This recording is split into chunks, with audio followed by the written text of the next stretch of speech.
Hey guys, welcome back to another Flesh and Blood video.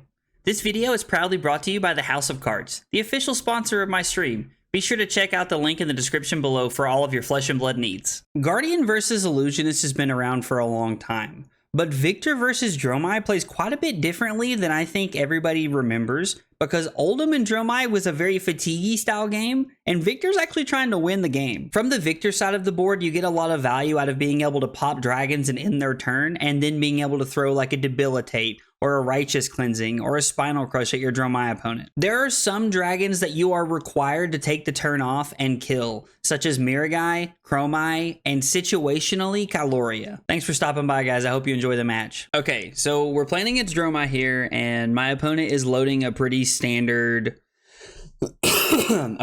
equipment suite here: Crown of Dominion, Ghostly Touch, and Mage Master Boots. This is set up so that they can use Mage Master Boots to put in a Passing Mirage and try to kill me at the end of the game with a Ghostly Touch. So we're going to do our best to try and save as much equipment as we can for the late game here, so that we'll be able to block as much of the Ghostly Touch as possible, and then we'll be able to swing the hammer at the Passing Mirage to try and take that off the board, because they really get one turn to try and kill us here.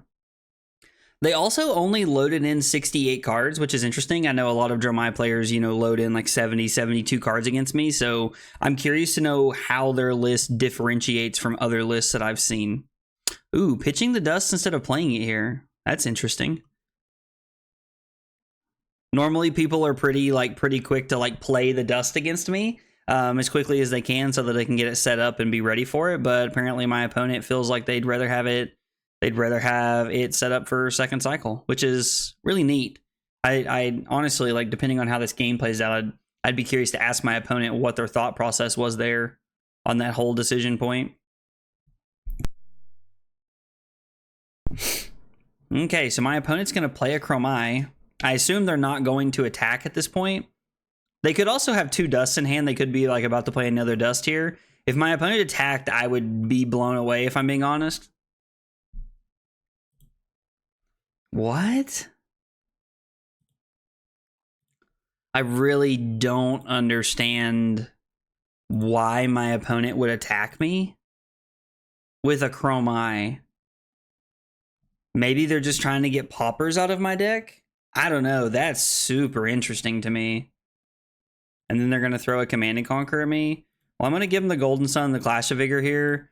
If we win off the Clash, which we do, we won with the Clash of Might. Wow, man, don't win with Clash of Mights very often. So we'll take them where they come, though. We'll make a Surge, and then we'll throw the Spinal Crush here. Drawing into the Spinal Crush was very good for us, allowing us to pitch a Popper and a Clash of Might here, and then we're going to Arsenal the Debilitate, so that we'll have a more aggressive card to where we can block with 2 or 3 cards if we need to, and still throw 8 at our opponent here. I'm really curious to hear about, to know why my opponent felt like throwing the Chromai at me on turn 0. That is super interesting to me. And I mean, super interesting. I don't really know why they wanted to do that there. So we'll go ahead and throw the Debilitate now. Just attack for 8. We've now gotten to the point where, we've been able to establish a little bit of tempo here. Now our opponent has a very high life total, so it's not like our tempo is just going to be forever and we're always going to be having the offensive footing here. But we're definitely going to try and take advantage of it here and try and throw some big attacks if we can help it. I would these are the hands when you'd love to if this Chokeslam would have been a Rouse the Ancients, or if it would have been a Zealous Belting, to be able to really get aggressive here. It's also worth noting that I'm keeping 3 poppers in my first set of pitch stack cards. Now we are on 63, so pitch stack won't exactly come around with 4 cards the way we want it to on our first hand, but I think that's okay.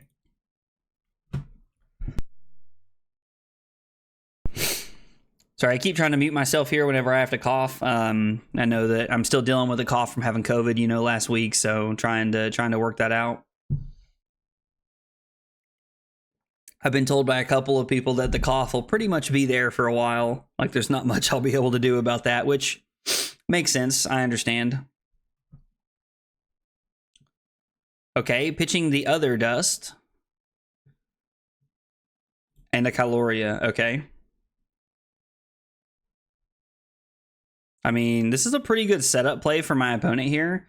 So I think what we're going to do, I don't really want to block with 2 cards here if I can help it. So I think we're just going to block like, no, I'm sorry. This is only coming in for 2. So we're just going to give a card here. Like, this is perfectly fine to just give a card. Like, if they attack with the mirror guy, we will pop that thing so fast. So fast. I will throw a buckling blow at that thing before they can blink. Really? I am intrigued by my opponent's decisions right here. This is like super interesting to me. I mean, we could kill the Caloria here, or we could just throw the Command and Conquer. It is probably a more patient play to just kill the Caloria and pitch stack my Command and Conquer here. That is probably the better play. Caloria doesn't always need to be dealt with when you're playing Victor, but Caloria is one of the 3 dragons that you do want to get off the board. Situationally, I will not attack Caloria, but that is something that I don't really feel like I can say is black or white. I feel like that's something that, like, you kind of figure out after playing, 10 to 20 games of this matchup and kind of getting a better understanding for the matchup for sure.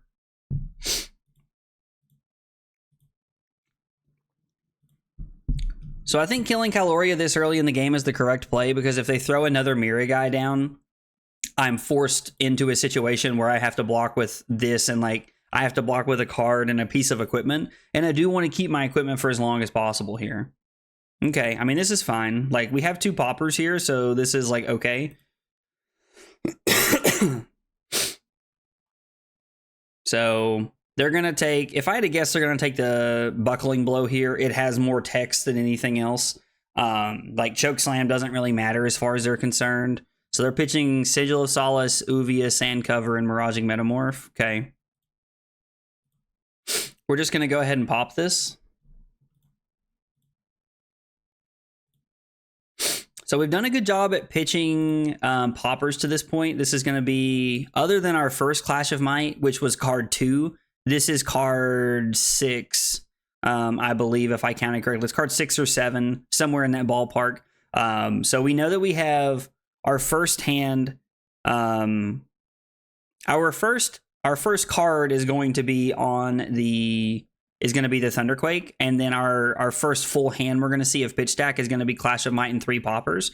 So this is going to be the start of our second hand at this point. So we're going to try and put some poppers with it. I am going to arsenal the Rouse the Ancients here, because I think Rouse the Ancients is very good. Like, it's a great card in this matchup at establishing tempo and allowing me to, like, swing things at them and kill them. So this is not the hand we wanted to see at all. Like, at all. This hand is not good. So we're going to pitch Thunderquake, and then I'm just going to hit the passing Mirage here. We're going to go Thunderquake, then Prime to Fight, and then we're going to go Trounce. So we're going to have to be careful here, because that second hand we're setting up is only going to have 2 poppers in it. And then our third hand is going to start with a Trounce instead of a popper. So we're going to have to be a little bit careful here, making sure that we're setting things up correctly at this point. One of the issues we're going to run into is that having Trounce on top of the deck is also a little frightening. So we're going to go popper, Trounce. Okay, I mean, this hand's not bad. If I'm able to pop with the Chokeslam, I'm going to pitch Rouse the Ancients. That's also a little scary, though. We may just be using Balance of Justice this turn. Using Balance of Justice to pick up like another good card here would allow us to arsenal the Rouse the Ancients here, depending on what we draw into, which could be nice.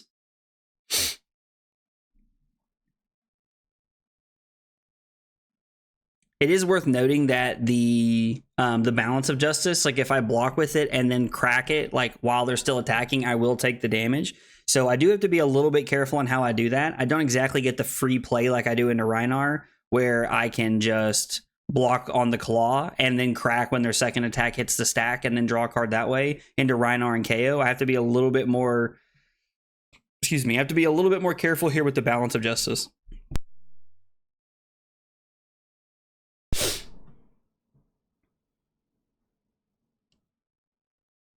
So they have one more tome for second cycle. So, I mean, I'm not even entirely convinced that I should be like...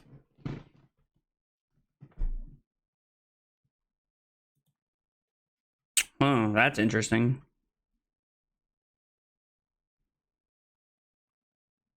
So my first hand doesn't have a popper. So if I pop with Spinal Crush right here on the Ashwing that they attack with, my hand is then pitch the Rouse the Ancients to play Rouse, reveal Macho Grande and Chokeslam to come in, and then I could throw the Chokeslam for 8. So it's a 15-point turn, and we're pretty quickly able to shut them down. The one thing I'm concerned about is that we are giving up a Spinal Crush here.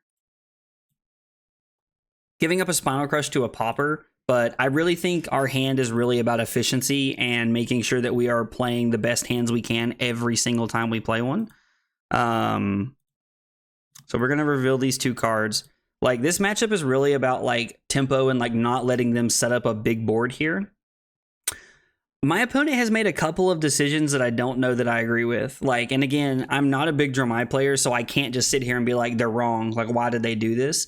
But I'm definitely sitting here, excuse me, wondering why they attacked with the Dromai on the first turn of the game, why they attacked with the Caloria when they did, or I'm sorry, the not the Caloria, the Mirgai. Like, maybe they're just trying to fill up their graveyard. I don't know. What did they shuffle in with their Remembrance? I didn't even look, honestly. Passing Mirage, Dominia, Mirgai. So they're just going to try and use Dominia to like really try and get value over the course of the game, which like is fine. They took 7 off of the Rouse, which I was kind of surprised to see, because I would assume that like my opponent wants to just block and play that game a little bit differently there. Wallop does not pop, which is a little unfortunate, but that is okay. Okay, so we're going to have to give 2 poppers here. So this is where we're going to give the Cranial Crush.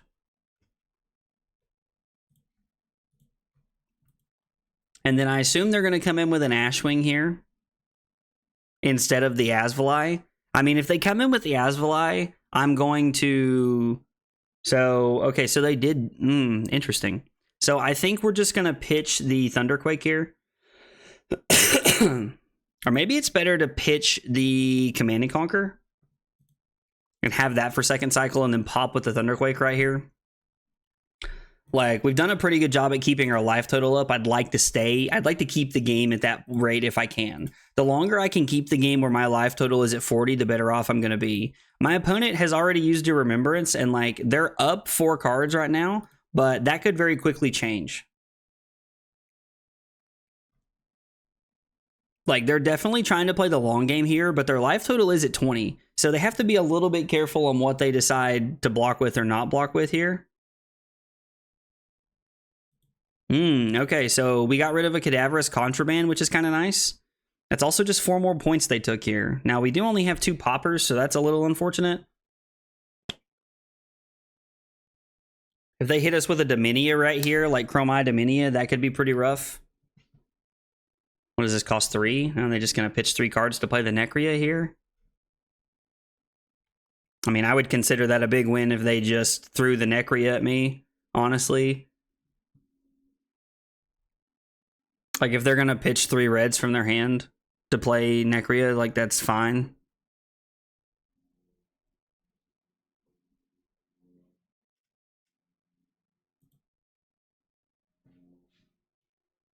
So now they're just going to attack me with the Ashwing, which I think is perfectly fine. I'm not a big fan of the 2 non-poppers going back into the deck. What I could do is non-popper on the blocks here, and then... No, I think we'll just do this and throw 8 at them. I think this is better. Like, I think getting rid of this is fine. Like, the Necria doesn't really matter. Like, I don't really care about the Necria. The only way that we get Uber punished is if they have, like, if we draw, like, a hand that only has, like, no poppers or 1 popper and they have a Dromai. So, and they don't have any, they only have 1 Dromai left in their deck. Now those, I would dare say there's more copies of Remembrance if they've played one that fast. I would dare say there's more coming around. My one problem with the line that I've decided to take here is the fact that like I am setting up 2 non-poppers in my pitch stack here, and that can be a little tough. These Clash of Might and Clash of Vigor cards like really struggle to like find their value in the Dromai matchup because they just block 3 or they kill a Chromai.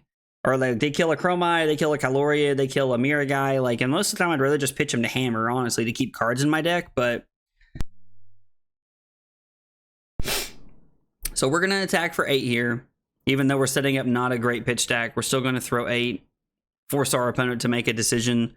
The next time we're going to be able to use our Balance of Justice is going to be pretty deep into second cycle because they pitched their last tome just a few minutes ago, so okay.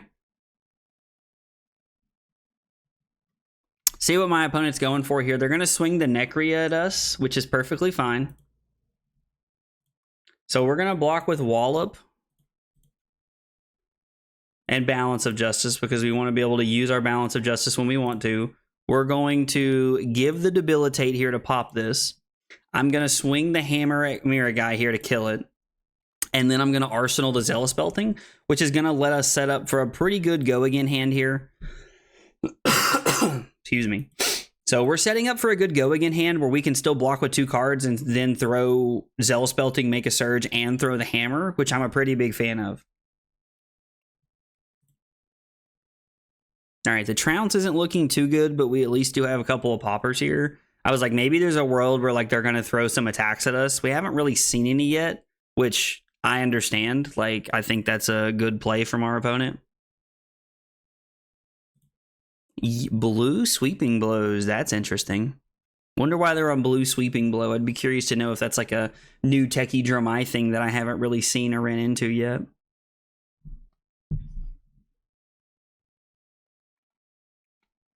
Maybe it's always been a Dromai thing, and I just don't keep up with Dromai that often.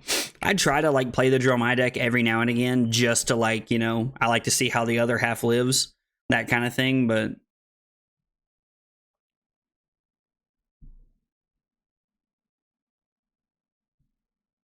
I think our opponent's deciding what they want to do here. I don't know if maybe like they've done something and I need to refresh. No, they're just tanking.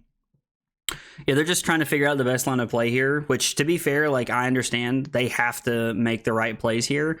We are up 26 life points at this point in the game. Now, the 26 life points, while relevant, isn't like what I would call the most relevant thing in the world. I actually really like this block here. Hopefully we win the Trounce and we're able to set up like a really good hand here. Yeah, see, this is awesome. So we're going to have access to 3, 6, 7, and we need 2, 4, 7. So we can actually throw both of our Zealous Beltings here. The first one will be for 6. We're going to attack them. I have no interest in killing any of these dragons. These are not the dragons I'm concerned with. And then we're going to be able to throw the next Zealous Belting at them. So we're going to throw 11 at them and then throw the Hammer at them. And honestly, like, this is a great turn cycle for me. Like, this is as good, like, this is probably about as good as, like, Trounce can line up. Honestly, Trounce is, like, okay in this matchup. Like, I leave it in because you do get random value out of being able to block a Blaze Headlong or a Ravenous Rabble if people are on, like, the Mara Ferris style builds of, like, this deck. But I'm definitely more interested in... Like, I'm definitely more interested in just having it in the deck at the random off chance that it works out. So they've pitched a Sigil already, and now they just played one, so there's one left before we get to second cycle. Are they just going to go to 2 here? Man, they must really like their hand. And we mill a Dominia because we have a CNC on top. That's a freaking win for us right there. Also, every time the Hammer mills a card here, like just better for us over the course of the long game here. Okay. So this isn't exactly the hand of champions here. We're going to hope to just block with the Spinal Crush to pop it. If we can block with the Spinal Crush and pop something, and then we can throw the Command and Conquer at them, that'd be pretty good for us. But beggars can't be choosers kind of thing. Are we looking at a passing Mirage here? All right, you're doing that pretty early on in the game here. And I'm at 40, which means I can just take whatever they decide to do at this point. Like, we need to keep our blue here. So we're just going to take the Arcane from Burn Them All and Asvali more than likely. But I need to keep my blue to be able to swing the hammer at the passing Mirage here so that I can put myself back in a better spot. Because they've given away the best thing they have access to. Like, without a question of a doubt here. All right, so let's refresh. I think I clicked OK already. Okay, there we go. So I'm going to take the Arcane from Asvali. Now they're going to throw the Burn Them All Arcane. I'm going to take this Arcane as well. So I'm really only going to need one popper after this.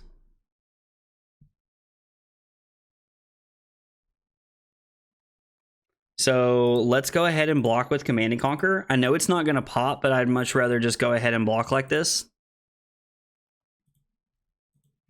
We get to save some damage here. It's possible I should have just taken one more point of damage and went to 37 and kept the Command and Conquer in my deck. Might have been a better play. I don't know. We're just going to go ahead and give the Spinal Crush here. They get an Ash off of this, which is perfectly fine. Like, that doesn't really bother me. They already had 6, so like we just added another one to their board, which is fine. We're going to kill the Passing Mirage because Passing Mirage is right up there with Miragai and Dromai. It has to be killed, in my opinion. And now we're looking at... Okay, we're going to have to give a couple of poppers here, but that's fine, honestly, because we can make a Surge. Like, we can make a Surge here, pitch the Buckling Blow, and then we can...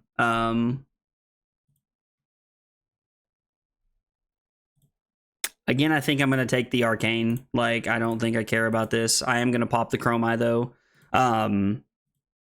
But if I'm able to keep Buckling Blow and Clash of Vigor, which it appears I'm not going to be able to, I could make a Surge, throw Zealous Belting, and then hammer them. But...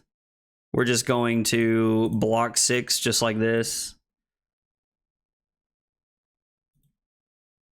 We win the Clash of Vigor. We have a Thunderquake and they have a Necria, which means we can make a Surge and then attack them. And considering we know we have a red Thunderquake on top, it is like almost literally free to just be able to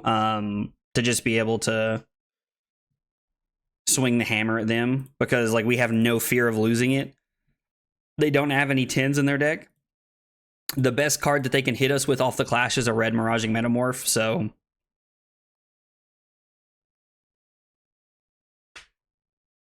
just going to swing the hammer at them here and see how they want to handle it. I have to admit, our opponent has done a pretty good job at keeping, like, card totals, like, roughly the same, because... technically, after we put our card in our deck, we're going to be at 34, and then we're going to go down to 30. So we're going to be down 4 cards, and I'm sure they have another copy of Remembrance in their deck somewhere. So we're really just looking for a turn to be able to play the Zealous Belting and then throw something else at them. And it appears this is not going to be it. We are a handful of poppers here.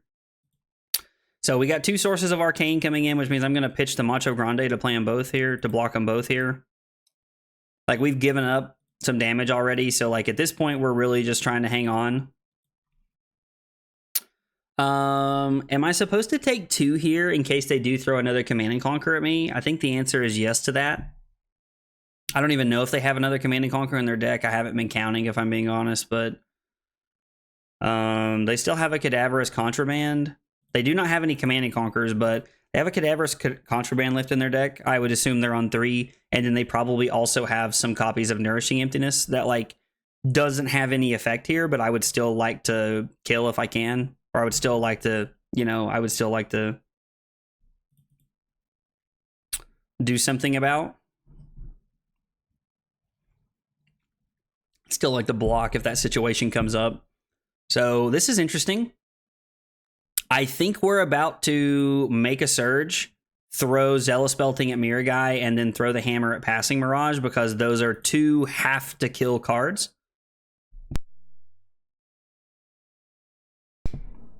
We could throw the Zealous Belting at them and then kill the mirror guy to like try and force like some, you know, like, I don't know, like to try and force some cards out of their hand, but I don't think it's worth at this point. We're just interested in trying to keep the board clear, because if they have to throw cards at me to attack me that I can pop, it's a like, total win for me. Because every time I can pop cards, I'm just like, okay, thanks for playing. This hand is not good. This hand is not very good at all. Honestly, this would be a nice turn for them to have to play Tome on, so that I can draw a card off my Balance of Justice and like try to get into a better spot that way. So I'm going to have to take some damage this turn, because no matter what happens here, I have to keep cards to kill the mirror guy with. I have to. Absolutely have to. And from where I stand right now, that's going to be the Golden Sun and the Debilitate. So I'm going to take the Arcane, because that's perfectly fine. Like the Arcane, like it's not great, but it's fine. It might be correct to give 2 pieces of equipment here, but I don't think so. I think we're just supposed to block 5 here. And then we can pop whatever they throw at us next here. If they do throw, like, I mean, they don't have any Command and Conquers left in their deck, but if they did have Command and Conquers left in their deck, this would be, like, this would probably be just block 3 and lose the Thunderquake here. Is there anything they can copy? They can copy a Burn Them All, which I don't really care about, do I? Like, do I even care about that? I don't think so. Like, you can have a Burn Them All. That's perfectly fine, honestly. They're only going to be able to keep them both around for so long anyway.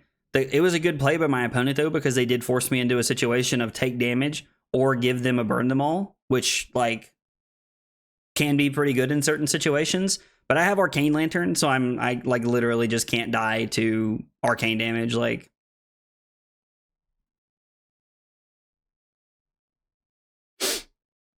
okay. Yep, so our opponent got rid of 5 cards. I mean, it's quite a few, honestly. So we're just going to hammer the mirror guy. And honestly, I have to count. Probably going to real quick. They have... Yeah, that's their last mirror guy. They have no more mirror guy or Chrome Eyes in the deck until they get around to another Remembrance. So... And they just pitched their last Passing Mirage, if I'm correct. There's 1 Passing Mirage... No. So they still have 1 more in the deck, right? No. That was it. There's 2 in the graveyard. So they literally just pitched their last Passing Mirage, which means now this is just like Pauper City, and like we're playing the patience game at this point. We're just waiting for a turn when we can throw our Thunderquake at them, which is probably going to be this turn if I had to guess. Yep, there's Remembrance number 2. So they're going to go to 31. I'm going to go to 31, then down to 27, which means now we're in a spot where, again, I am down 4 cards. What do they get? Miraging Metamorph, Passing Mirage, Passing Mirage. Interesting. When you guys are watching this video later, like, somebody knows why they got Miraging Metamorph, I'd love to know here. Like, because this is... I do not understand that at all. I block with Prime to fight here. We're probably just going to throw the Thunderquake, pitching a Wallop and the Thunderquake. And then we're going to Arsenal the Rouse the Ancients here is probably going to be the play. Now, if they attack me with a Dragon, we might actually pitch the Wallop here. Well, if they just attack me with a Dragon when they're like not going to be able to like stop the Phantasm effect here, we'll pitch the Thunderquake, pop with Prime to fight, and then we'll pitch these 2 cards to throw Thunderquake at them. Okay. So what do you want to attack me with here, bud?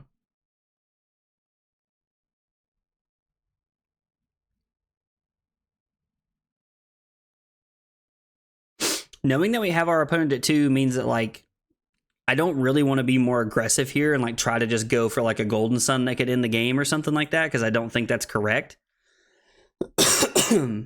But...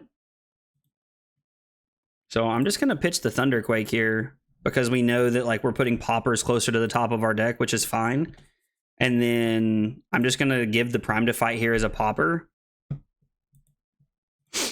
So we're getting rid of that. We didn't take any damage this turn cycle, and now we're just going to throw the Thunderquake at them because nothing they have matters to me. I'm way more interested in just trying to kill them, and attacking them for 10 probably takes at least... Let's see, if they give a D-React from hand and a D-React from Arsenal in the Furnace, they go to 1. So technically we're going to get at least 1 card out of their hand. We're guaranteed 1 card here. But more than likely 2 or 3. More than likely 2 or 3. This is probably a D-React that they put into their arsenal, so... Yep, so there's a Sand Cover. There's Oasis Respite, which means they're going to go to 3, pitching an Oasis Respite.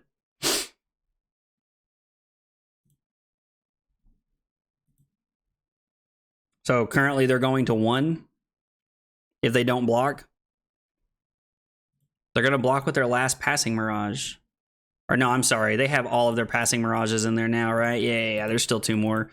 Their Remembrance. So they just stay at 3. They just take the life gain there. I think that's a pretty good play for my opponent. Now, down 4 cards when the turn cycle ends. So, I mean, this would be a great hand to have a, like if this was a Zealous Belting. Unfortunately, that is not the case. So, we're going to make a Surge. I'm going to throw the Clash of Might at the Passing Mirage, and then I'm going to Arsenal the Command and Conquer here. Because I think this is a good play for us. We got to keep the Passing Mirages off the board. Like, we just can't leave them on the board. That is how we let the game get out of hand and fall away from us. Now, it is worth noting that our opponent could fatigue us. Like, they are up cards, and they probably have another Remembrance in their deck. Like, they're probably on 3, because, like, that's what these Dromai players do. So considering these are poppers, I think we're just going to go with the equipment block here and the Clash of Might. I mean, I'm probably just supposed to take 2 damage there, to be honest, but, like, that's fine. And we win the Clash of Might because we have a Prime to fight on top.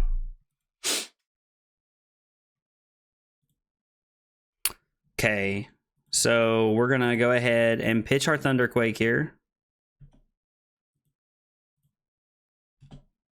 I'm going to give the red Thunderquake to pop this here, and then I'm going to throw CNC for 7. I mean, that's pretty good. Like, throwing CNC for 7 is pretty good. We'll go ahead and make another Surge, and then throw our CNC.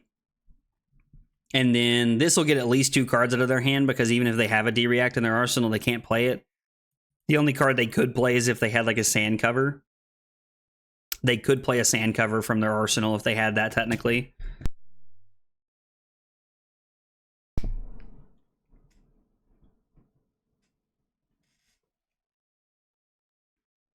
And they have enough Ash to make it work.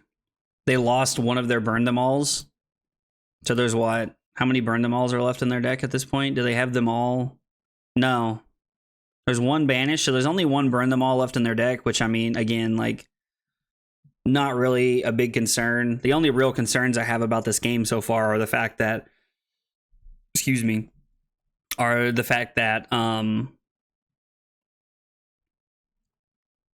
like, they have more cards than me, and that we've pitched some, like, not great hands.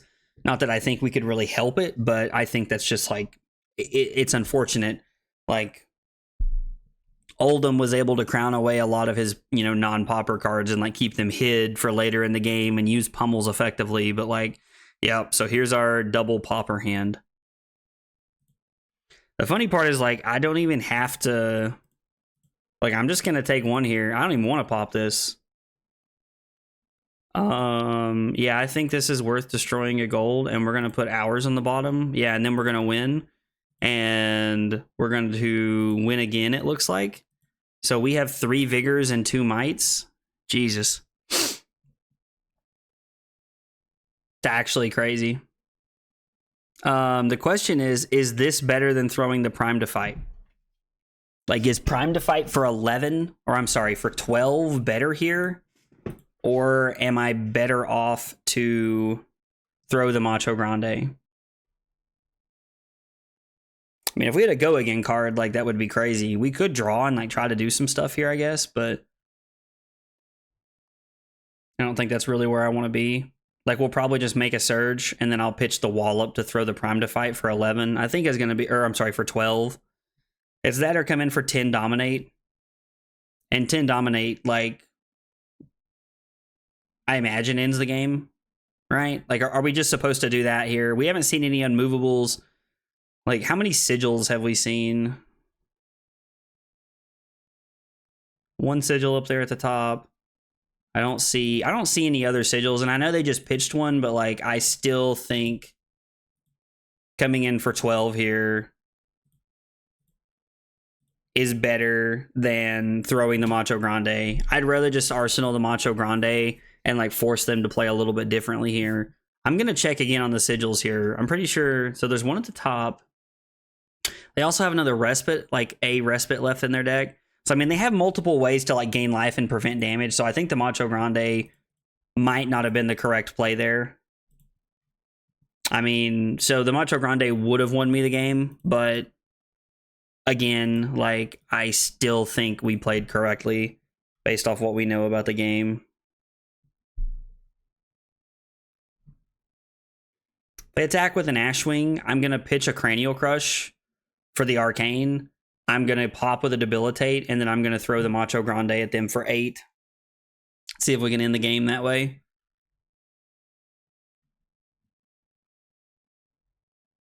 Because we're now even on cards through the turn cycle here. And me being able to put cards back into my deck is going to give me a real leg up here. I'm going to lose 1 card, and they're going to lose 4 on this exchange here. These kinds of exchange are exactly how we win the game over the course of like a long game here, even through them having copies of Remembrance. Okay, Debilitates. Keeping cards in our deck, pop like that, and then we're going to throw the Macho Grande for 8 Dominate and hope that we can try to end the game here. Yeah, even though we would have ended the game a turn earlier, had we thrown the Macho Grande last turn, I stand by my decision to get 12 points of value out of my Prime to fight. They just said good game in the bottom right, so I think that's it. Okay, Macho Grande able to close the game out for us. In a lot of ways, this match went exactly how I expected it to. I had a couple of awkward hands where I had 1 or no poppers, and I was kind of forced to play a little bit awkwardly. And there were a lot of hands where I was able to just pop dragons and then throw attacks or clear the board when needed. There were a couple of turns that I didn't really understand from my opponent's side of the board. On one point, they played a Dromai and just attacked with it and did nothing else. Another turn, they attacked with a Mirror Guy when it had Phantasm, and they could have just held it back. With that in mind, I do think that my opponent making some suboptimal decisions here and there did play a factor in me winning, but this was also a game when I felt like I was in the driver's seat, I was playing my game plan well, and I was taking my chances when I need to. If you guys see anything you think I could have done differently, let me know in the comments down below. I'd love to hear about it. If you enjoyed the video, be sure to like and subscribe for more content. Thanks for watching, and I'll see you next time. Take it easy, guys.